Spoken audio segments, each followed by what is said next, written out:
우리 주님의 은혜 평강 여러분의 삶 가운데 함께 하시기를 바랍니다. 이게 오랜만에 예배당에서 얼굴을 뵈니까요, 뭐 하나님을 뵙는 것 같은 그런 반가움이 있습니다. 여러분들 우리 앞뒤 좌우에 계신 분들 보시면서 함께 인사 나누겠습니다. 사랑합니다. 축복합니다.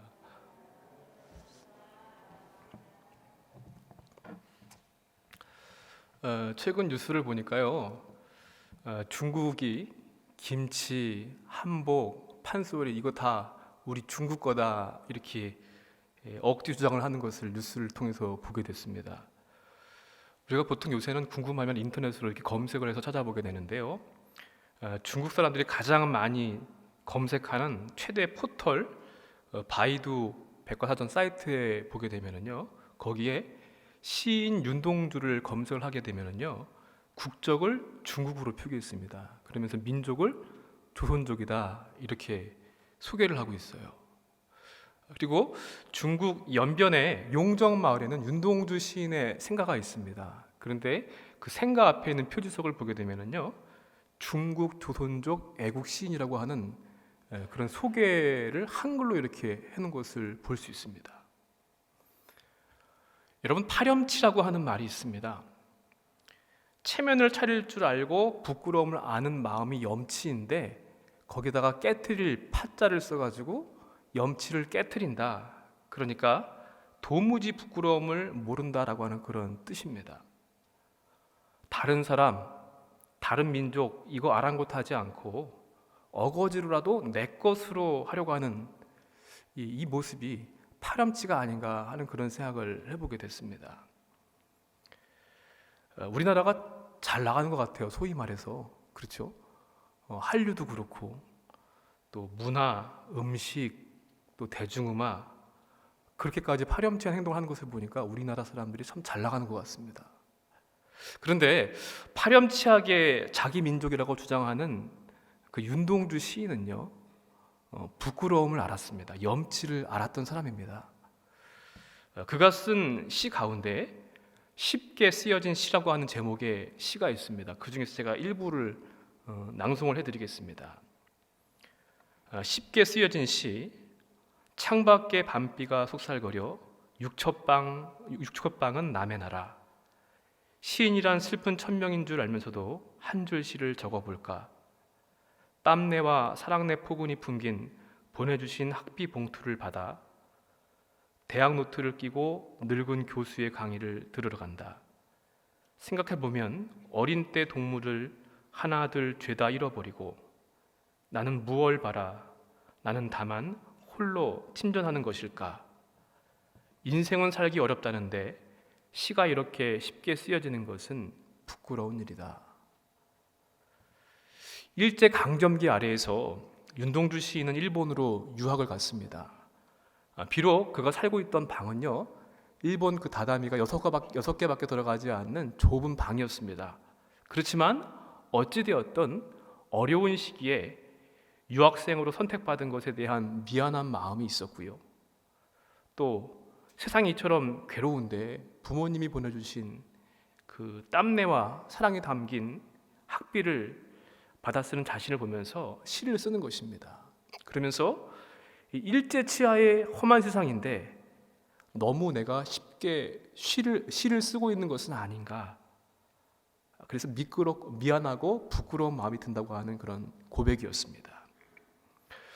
우리나라 사람들이 가장 좋아하는 시인이 윤동주 시인이라고 하는데요. 저도 제일 좋아하는 시인이 이제 윤동주 시인인데 그 이유는 문학적으로 그가 남겼던 그런 수많은 시 때문 그것만은 아닐 것입니다.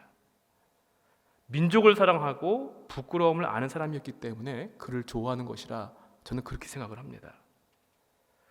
윤동주 시인을 영화로 만들었던 그 동주라고 하는 영화를 보게 되면은요, 그래서 윤동주 시인은 자기 사촌이었던 그 송몽규라고 하는 그 친구처럼 독립운동에 가담하지 못하고 그냥 시를 끄적이는 자기 자신 너무나 부끄럽고 미안한 마음을 간직하고 있는 것을 영화를 통해서도 볼 수가 있습니다.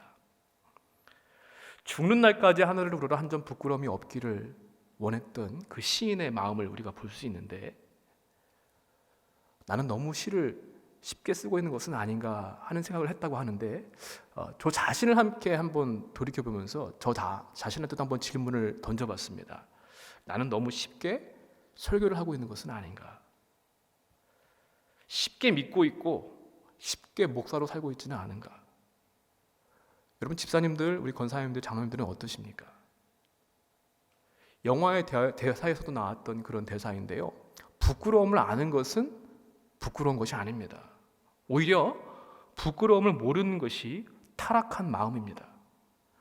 하나님 앞에서 설 때마다 우리는 미안한 마음과 부끄러운 마음이 있어야만이 그분의 은혜를 구하게 되고요. 또 이웃과도 우리는 화해할 수 있습니다. 그럴 때 우리는 예수 그리스도 안에서 새 사람이 될 수 있는 줄로 믿습니다. 새해가 되면 많은 것들을 계획하고 소망을 합니다. 한 20일이 지났는데 여러분들은 어떠한 계획을 올 한 해 또 어떠한 소망을 갖고 시작하셨습니까? 우리 성경을 보게 되면은 소위 만사형통이나 대박 나는 것이 이 새해를 맞으면서 맞는 그런 가르침 주제는 아닙니다. 오히려 예수 그리스도 안에서 새 사람이 되는 것이 성경이 가르치고 있는 주제입니다. 우리는 예수님 앞에서 늘 새로운 모습으로 거듭나기를 원합니다. 우리 영혼 육이 겸손하여져서 사람들 앞에서도 하나님 앞에서도 부끄러움을 알고 또 그로 말미암아 내 안에 변화가 있는 그런 삶을 사실 수 있기를 주님의 이름으로 축복합니다. 오늘 예수님께서 비유의 말씀을 통해서 우리에게 믿음의 교훈을 주십니다. 바리새인과 세리 결코 함께할 수 없는 그런 두 사람이 똑같이 성전에 올라갔고요. 똑같이 하나님 앞에서 기도를 드렸습니다. 그런데 이 두 사람의 기도의 내용과 태도는 정말 너무나 반대로 대조적인 것을 우리가 볼 수 있는데 자기 스스로 의롭다고 여기고 기도했던 바리새인의 기도와 죄인임을 고백하면서 감히 얼굴을 들지 못했던 세리의 기도를 통하여서 하나님은 우리에게 하나님 앞에서의 겸손함을 가르쳐주고 계십니다. 그런데 그 겸손은요, 기도할 때의 자세뿐만 아니라 우리가 주님을 만나는 그때까지 간직해야 할 믿음의 모습이기도 한 것입니다. 오늘 말씀 통해서 깨닫게 되는 믿음의 교훈 첫 번째는요, 먼저 하나님 앞에서 겸손하십시오라고 하는 그런 믿음의 교훈입니다. 이 말씀을 누구한테 지금 예수님께서 들려주고 계십니까? 우리 9절 말씀을 함께 같이 한번 읽어보겠습니다. 또 자기를 의롭다고 믿고 다른 사람을 멸시하는 자들에게 이 비유로 말씀하시되, 누구한테 말씀을 들려주고 계세요? 자기를 의롭다고 믿고 있고 다른 사람을 멸시하는 사람들한테 너희들 이거 들어라 라고 예수님께서 주신 말씀인 것입니다. 더 구체적으로 말씀을 드리면은 스스로를 옳다고 여기는 바리새인들, 그 다음에 자기를 옳게 보이려고 하는 율법 교사들 같은 그런 사람들입니다. 마태, 마가, 누가, 요한복음 이 복음서를 보게 되면은요, 이들의 이야기들을 자주 우리가 접하게 되죠. 그리고 예수님께서 그들을 자주 책망하시는 모습도 우리는 보게 됩니다. 자주 말씀하시는 것은 그만큼 그것이 우리의 모습이기 때문이기도 하고요. 우리 교회 안에서도 얼마든지 보일 수 있는 모습이기 때문에 예수님은 자주 반복해서 말씀하신 것이라 그렇게 믿습니다. 그 바리새인의 기도의 내용을 보십시오. 우리 11절, 12절 말씀입니다. 또 함께 읽겠습니다. 바리새인은 서서 따로 기도하여 이르되, 하나님이여, 나는 다른 사람들 곧 토색, 불의, 간음을 하는 자들과 같지 아니하고 이 세리와도 같지 아니함을 감사하나이다. 나는 일회에 2번씩 금식하고 또 소득의 11조를 드리나이다 하고, 우리가 신앙생활을 적어도 조금이라도 했다고 한다면은 바리새인 하면 떠오르는 첫 번째 이미지가 뭡니까? 교만한 사람들, 또 죄인, 이렇게 대표로 생각하고 있지 않습니까? 예수님께서 워낙 많이 책망을 하셨기 때문에 잘난 척하고. 그런데요, 지금 우리가 흔히 생각하는 그러한 평가를 예수님 당시 사람들은 그렇게 생각하지 않았습니다. 오히려 반대로요, 그들을 존중했습니다.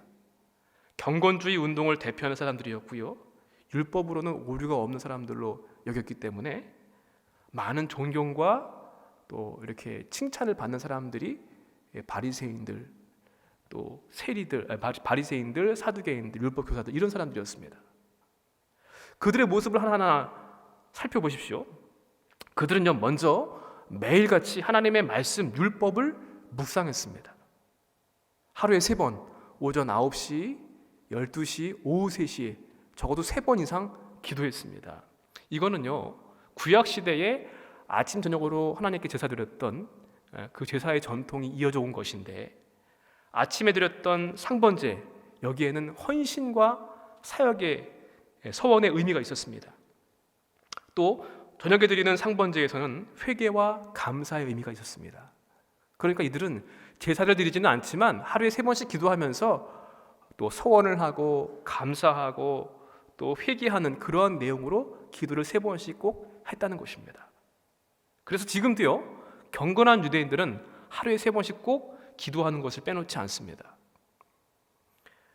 또 이들은 매주 빠짐없이 일주일에 2번씩 월요일, 목요일 금식했습니다. 근데 원래 율법에서 금식하라라고 하는 규정된 것은 대속제일 1번뿐이었습니다. 근데 규정을 넘어서서 일주일에 2번씩 그렇게 금식을 했다는 거예요. 이뿐만이 아닙니다. 소득의 11조를 드립니다. 곡식, 기름, 포도주. 율법에 요구하는 것은 말할 것도 없고요, 그 이상으로 엄격하게 율법을 잘 지키는 그런 사람들이었습니다. 어쩌면 우리 믿음 생활을 보게 되었을 때 이들의 열심만큼 우리가 믿음 생활을 하고 있는가, 어쩌면 그렇지 못할 때가 더 많을지도 모릅니다. 기도하는 것들, 금식하는 것에도 그렇고요, 11조 생활도 그렇고 규정했던 것보다 더 많이 열심으로 했던 사람들이 바리새인들이었습니다. 그런데 그들은 하나님께서 원하시는 일들을 했음에도 불구하고 참 의롭다, 아름답다, 선하다 이렇게 인정을 받지 못했습니다. 오히려 마태복음 21장 31절 말씀 보니까요, 세리와 창녀들이 너희보다 먼저 하나님 나라에 들어갈 것이다, 그렇게 예수님께서 평가를 하십니다. 왜 그랬을까요 도대체? 바리새인들은요 자신들이 했던 모든 행위들, 윤리적인 것 포함해서 종교적인 모든 열심들 모두가 다 자기 의지로 했습니다. 바리새인의 기도의 내용을 한번 우리가 방금 읽었는데 한번 잘 살펴보십시오. 가장 여기서 중요한 주체가 누굽니까? 나입니다. 나는 다른 사람들 같지 않은 것을 하나님 감사합니다. 나는 이렇게 금식하고 이렇게 11조를 드립니다. 나입니다. 나. 다른 사람들 같지 않고 토색, 돈이나 물건을 억지로 빼앗는 행위입니다. 늑탈이라고 하기도 하지요, 강탈이라고 하는 말로 쓰기도 합니다. 또 불입니다. 부정한 방법으로 이익을 남기는 것을 나는 하지 않습니다. 간음하는 것 나는 하지 않습니다. 근데 사실 이 토색, 불의, 간음은요 11조를 대표하는 것이고요, 고린도전서 말씀 보니까 하나님 나라의 유업을 받지 못하는 사람들의 대표로 꼽는 것이 이 세 부류의 사람들입니다. 불의한 사람들, 토색하는 사람들, 간음하는 사람들. 그러니까 10계명으로 대표되는 이 율법들을 나는 잘 지키는 사람입니다 라고 지금 이야기를 하고 있는 것입니다. 또 하루에 3번의 기도와 매 주일 2번의 금식 기도 역시 나의 기도와 금식 생활을 자랑하는 것입니다. 소득의 11조라고 하는 부분의 이 헬라 원어를 보게 되면요, 내가 버는 액수의 11조만을 말하는 것은 아닙니다. 버는 것 포함해서 내가 가지고 있는 모든 것에 11조를 드린다고 하는 의미가 이 안에 담겨 있습니다. 정해진 규례보다 더 많은 액수의 11조를 내가 드립니다 라고 자랑을 하고 있는 것입니다. 바리새인은 지금까지 살아오면서 내가 도덕적으로 윤리적으로 죄짓지 않고 종교적으로 11조, 금식, 또 율법을 지키는 모든 것들, 이 모든 것들이 다 내가 한 겁니다 라고 지금 이야기를 하고 있습니다. 심지어는요 오늘 기도의 내용과 같이 기도조차도 기도의 모양새는 갖추었지만 자기의 업적과 성공을 자랑하는 도구로 사용하는 것이 기도였습니다. 하나님을 향한 기도라기보다 자신을 향한 자랑과 독백이었습니다. 그래서 하나님께 의롭다함을 얻지 못했다는 것입니다. 더 문제가 되는 것은요, 이렇게 자기 의로움을 내세우기 위해서 그러다 보니까 다른 사람들을 비난하고 정죄하는 죄를 졌다는 것입니다. 바리새인과 세리가 지금 기도하는 곳이 어디입니까? 성전입니다. 이런 표현이 좀 맞지는 않을지 모르겠지만 이 두 사람 가운데 누가 더 이 성전에 맞는 사람입니까? 누가 더 이 성전이 홈그라운드가 되는 사람이에요? 뭐 두말할 것도 없이 바리새인들일 것입니다. 왜냐하면 그들은 경건하다고 존경을 받는 사람이었습니다. 그들이 지켰던 율법, 종교적으로 윤리적으로 그런 행위들뿐만 아니라 성전을 행했던 열심을 봐도 그 사람은 떳떳했을 것입니다. 이에 비해서 세리는요, 죄인의 대표가 되기 때문에 상종할 수도 없는 그러한 인물이기도 했고요, 성전 안에 들어와 있다는 것 자체만으로도 주눅이 들 수밖에 없는 그런 처지였습니다. 그래서 바리새인과 세리는 같이 기도할 수 없어서 멀리 떨어져 가지고 따로 기도의 모양을 취했던 것입니다. 그러나 기도를 빙자해서 노골적으로 다른 사람을 비난하고 무시했고 자신의 의로움을 자랑했던 바리새인의 기도는 사실 기도가 아닙니다. 끝까지 나밖에 없었고요, 하나님께 대한 감사도 없고 고백도 없고 하나님께서 하신 일에 대한 찬양도 없는 그런 모습이었습니다. 뛰어난 물품, 뛰어난 품격을 가지고 있는 것을 뜻하는 말 가운데 명품이라고 하는 말이 있습니다. 여러분들 명품 가지고 계신 거 혹시 뭐가 있는지 모르겠는데요, 이 명품이라는 단어를 갖다가 한자로 보게 되면은요, 이름 명자에다가 물건 품자를 사용을 합니다. 근데 물건 품자를 사용하는 그 한자말을 보게 되면은 재미있는 것이 입구자가 3개가 있어요. 그렇죠? 머릿속으로 한번 그려보시면 아마 그림에 나올 것 같은데요, 명품인데, 그런데 명품이 되기 위해서는 3가지 입이 맞아야 한다는 것입니다. 첫 번째 입은 뭐냐? 물건을 만든 사람의 입입니다. 물건을 만든 사람이 이 물건 참 좋다, 자부심을 갖고 물건을 칭찬하는 입입니다. 그 다음에 두 번째 입은 뭐냐면은 물건을 사용해 본 사람의 입입니다. 물건을 만든 사람이 좋다고 해서 써보니까 정말 참 좋더라, 그래서 사용해 본 사람이 이 물건 좋다라고 말하는 그 입입니다. 마지막 3번째는 물건을 소개해 준 사람의 입입니다. 물건이 좋든 나쁘든 사용해 본 사람은 반드시 남에게 전달하게 되어 있습니다. 우리가 맛있는 음식을 먹어도요, 그 음식점 소개하지 않습니까? 그것처럼 써본 사람이 그것을 소개하는 겁니다. 이거 참 좋다라고. 이렇게 물건을 만든 사람, 물건을 사용해 본 사람, 물건을 소개해 본 사람의 입이 똑같이 좋다고 평가할 수 있을 때 그 물건은 명품이 될 수 있다는 것입니다. 우리 신앙의 명품이 되기 위해서는요, 먼저 우리 주님께, 하나님께서 좋다, 의롭다라고 인정해 주셔야만 하고요, 우리가 몸담고 있는 이 주님의 몸된 교회 공동체에서도 참 좋은 사람입니다, 좋은 집사님입니다, 권사님입니다, 장로님입니다, 목사님이십니다, 이렇게 말을 들을 수 있어야만 하고요, 3번째로 믿지 않는 사람들, 내가 소속되어 있는 우리 동네, 우리 지역, 이웃 사람들이 저분 참 좋은 사람이라고, 참 좋은 교인이라고, 그리스도인이라고, 이렇게 3가지가 모두가 다 일치하게 되었을 때 우리는 신앙의 명품이 될 수 있을 줄로 믿습니다. 그런데 바리새인들의 모든 행위는요, 자기만 좋았어요. 자기 입만. 그리고 그것을 가지고서 다른 사람을 멸시하고 비난하고 비판했던 그런 근거로 사용하고 있습니다. 사랑하는 성도 여러분, 하나님 앞에서의 의라고 하는 것은요, 내가 이룰 수 있는 것이 아닙니다. 내가 어떠한 노력을 가지고 도덕적으로, 윤리적으로, 또 교회의 열심으로, 종교적인 행위로 하나님 앞에 의로운 인생은 한 사람도 없습니다. 오히려 부끄러울 뿐입니다.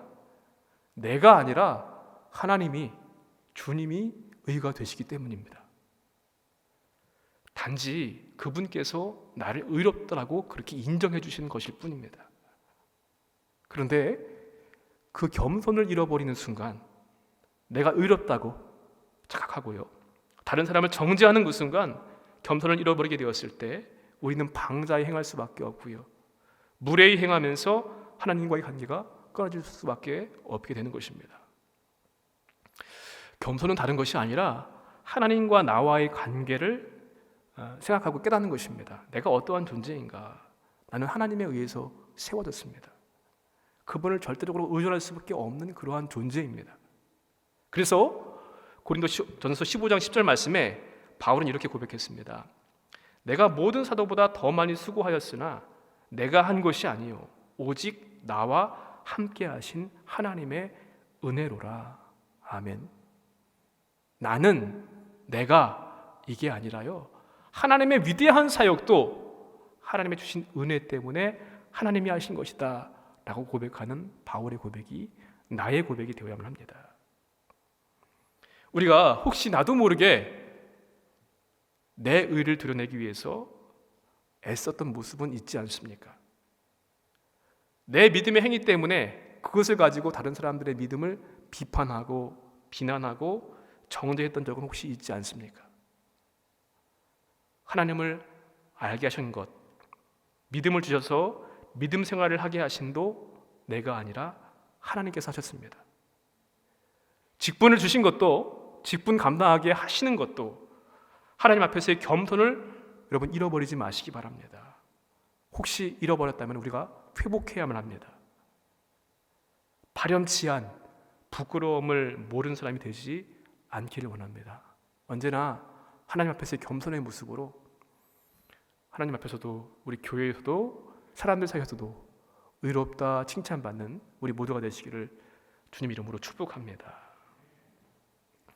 또한 두 번째 믿음의 교훈은요, 하나님 앞에서의 부끄러움을 우리가 잊지 말아야 되겠다 하는 것입니다. 바리새인과 대조되는 세리의 기도를 한번 함께 읽어보겠습니다. 우리 13절 말씀입니다. 세리는 멀리 서서 감히 눈을 들어 하늘을 쳐다보지도 못하고 다만 가슴을 치며 이르되 하나님이여 불쌍히 여기소서 나는 죄인이로소이다 하였느니라. 아멘. 세리는 감히 고개를 들 수가 없었습니다. 이곳은 거룩한 하나님의 성전이고 하나님이 계시는 곳이기 때문입니다. 물론 하나님이 성전에만 계시지는 않습니다. 그러나 하나님 앞에 서게 되었을 때 언제나 자신이 죄인인 것을 깨닫게 되었기 때문에 내가 죄인입니다 고백할 수밖에 없었고요. 그래서 그 부끄러움 때문에 감히 고개를 들 수가 없었던 것입니다. 그래서 그저 죄인인 내 자신을 불쌍히 여겨주십시오 라고 가슴을 치면서 그렇게 애통해합니다. 근데 그가 했던 말 가운데 불쌍히 여기소서라고 하는 그 단어의 헬러 뜻을 보게 되면요, 이 말은 화목 제물과 관계 있는 그러한 단어입니다. 구약 시대 제사 가운데 화목 제물, 하나님과 우리 사이에 또 우리와 우리 이웃 사이에 화목을 위해서 드렸던 그 제사. 그래서 예수님께서 십자가에서 화목 제물이 되어 주심으로 말미암아 하나님과의 깨었던 관계가 회복되어지고 우리 이웃과 또 우리 자연과 깨어진 모든 것들을 회복하게 하신 것처럼 그 화목 제물로 하나님의 진노를 덮어주십사 그렇게 기도했던 것입니다. 하나님, 제게 속히 은혜를 베풀어 주십시오. 저는 그저 하나님의 처분만을 바랄 뿐입니다 라고 기도하는 것이 세리의 기도의 내용이었습니다. 이에 대한 주님의 말씀을 들어보십시오. 우리 14절 말씀입니다. 함께 읽겠습니다. 내가 너희에게 이르노니 이에 저 바리새인이 아니고 이 사람이 의롭다 하심을 받고 그의 집으로 내려갔느니라. 무릇 자기를 높이는 자는 낮아지고 자기를 낮추는 자는 높아지리라 하시니라. 아멘. 역설적이기도요, 자신의 신앙적인 열심을 그래서 하나님과 사람들 앞에서 마음껏 자랑했던 바리새인은 의롭다 하심을 받지 못하고 저 아래까지 낮아지게 됐습니다. 반대로 부끄러워서 미안스러워서 고개조차 들 수 없었던 죄인이라고 탄식하면서 드렸던 그 세리가 의롭다 하심을 받게 되었고요, 높임을 받는다라고 예수님은 말씀해 주셨습니다. 사람들 앞에서도 하나님 앞에서도 부끄러움을 알지 못했던 그 사람은 의롭다 하심을 얻지 못했고, 반대로 하나님 앞에서 부끄러워했던 그 세리가 의롭다 하심을 얻게 되었습니다. 여러분, 사람의 기준과 하나님의 기준이 얼마나 다릅니까? 하나님 앞에서 부끄러움을 아는 자가 그분의 앞에서 자신의 부족함을 깨닫고 느끼는 사람이 바로 하나님의 은혜를 구하게 될 것이고요, 하나님께 합당하다라고 하는 평을 받게 될 줄로 믿습니다. 그런데 하나님 앞에서 부끄러움을 느끼지 않을 수 있는 사람이 과연 누가 있습니까? 아무도 없습니다. 성자라고 할지라도. 그래서 은혜를 체험하면 할수록, 하나님의 은혜를 깨닫게 되면 될수록 나는 죄인입니다, 나는 부족합니다, 하나님이 필요할 수밖에 없습니다라고 고백할 수밖에 없는 것입니다. 그런데 심각한 것은요, 부끄러움 자체를 잃어버리는 것입니다. 후안무치라고 하는 말이 있죠. 얼굴이 두꺼워서 부끄러움이 없다라는 뜻입니다. 내 얼굴에 회칠을 합니다. 화장을 하고 분장을 하고 내 얼굴을 가리워 봅니다. 심지어 철판을 깔고 그렇게 살아갑니다. 혹 그러한 사람들 가운데 간혹 가다가 성공하고 잘 되는 사람도 있을 수 있습니다. 그러나 하나님 나라에서는 부끄러움을 가릴 수가 없습니다. 세상에서도요, 조금 된 사람들은요, 부끄러움을 느낄 때 지구멍이라도 좀 찾아 들어가고 싶다라고 그렇게 표현을 합니다. 부끄러움은 우리 사회에서, 인간 세상에서 가장 기본적인 도덕의 시작이라고 할 수 있을 것입니다. 그런데 하나님 앞에서의 부끄러움과 미안한 마음이 있어야 하나님의 은혜를 간구하게 되고요, 우리 이웃과도 깨어진 모든 것들이 다 화해되고 회복될 수 있습니다. 더 나아가서는 예수 그리스도 안에서 우리는 새 사람이 될 수 있는 줄로 믿습니다. 혹시 우리 가운데, 내 모습 가운데 하나님 앞에서의 정직함과 부끄러움을 잃어버리지는 않았습니까? 너무 쉽게 하나님을 찬양하고 너무 쉽게 믿음 생활을 그냥 말 그대로 해치워버리고 있지는 않습니까? 하나님 앞에서의 부끄러움을 간직한 사람은 주님 앞에서 죄를 토하게 되고요, 주님의 은혜를, 주님의 긍휼을 구할 수밖에 없습니다. 세리처럼. 그러나 결코 부끄럽지 않도록 우리를 높여주실 것입니다. 부끄럽지만, 미안하지만, 다만 가슴을 치며 하나님 앞에 은혜를 구하는 자세로 우리가 믿음 생활을 견지해야 될 줄로 믿습니다. 자격 없는 자에게 베풀어 주신 하나님의 감당할 수 없는 은혜와 사랑이 그 심령에 밀려오게 될 줄로 믿습니다. 하나님께서는 자기 스스로를 의롭게 여기고 교만하여서 남을 멸시하고 비난하는 자들을 멀리하십니다. 반대로 나 자신의 부끄러움과 죄인됨을 인정하고 하나님께 애통한 심정으로 회개하면서 부끄러워하며 겸손하는 그 사람들을, 은혜를 구하는 자들을 더 높이시고 은혜를 베풀어 주십니다. 우리가 받은 은혜가 참 큰데요, 그 은혜를 깨달을수록 우리는 부끄러움을 느낄 수밖에 없습니다. 죽는 날까지 한 점 부끄러움이 없기를 그렇게 바랬던 그 시인의 시기처럼 주님께 의롭다 인정받도록 하나님과 사람들 앞에서 부끄러움을 간직한 우리 모두가 되시기를 주님의 이름으로 간절히 축원드립니다.